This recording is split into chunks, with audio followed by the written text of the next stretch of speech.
Number 1. Aileen Wuornos.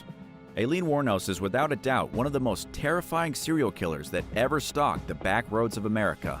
Anyone who's seen the movie Monster with Charlize Theron will recognize Aileen as a demented lunatic.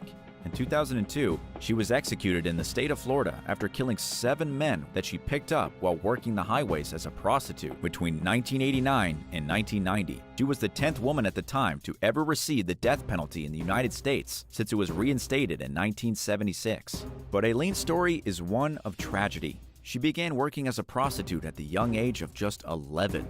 She would exchange sexual favors at the elementary school with other students for things like cigarettes and candies. Her father hanged himself in a prison cell when she was only 13 years old, and by that point, her mother had already abandoned her. She was living with her grandmother, who then died of liver failure. This left her alone with her grandfather, who abused her and beat her for years until he finally dumped her in the woods and abandoned her at the age of just 15. As you can probably tell, this woman was not going to have an easy life. After an extremely difficult existence, consumed by anger at the world, she began killing. While working the highways as a prostitute, she just kind of snapped. Every man who picked her up, she shot or killed one way or the other, stripped them naked, and then robbed them. She went on and on like this, butchering 7 men in total, until the police eventually caught her. Number 2. Robbing in the Bronx.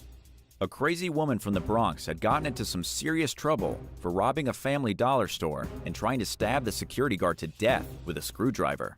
It's hard to say if this woman is crazy, dangerous, or a little bit of both. According to the officials, the incident happened on a Sunday night on Ogden Avenue. The woman placed several items in a plastic bag and then tried to leave the store without paying. It was a classic dollar store robbery. But when the security officer tried to stop her, she pulled out a screwdriver and went straight for his throat. Luckily, the security guard managed to evade the attack and distance himself from the woman. After all, getting stabbed over a robbery at a dollar store is not really worth it. The woman then fled the scene and, believe it or not, got away clean.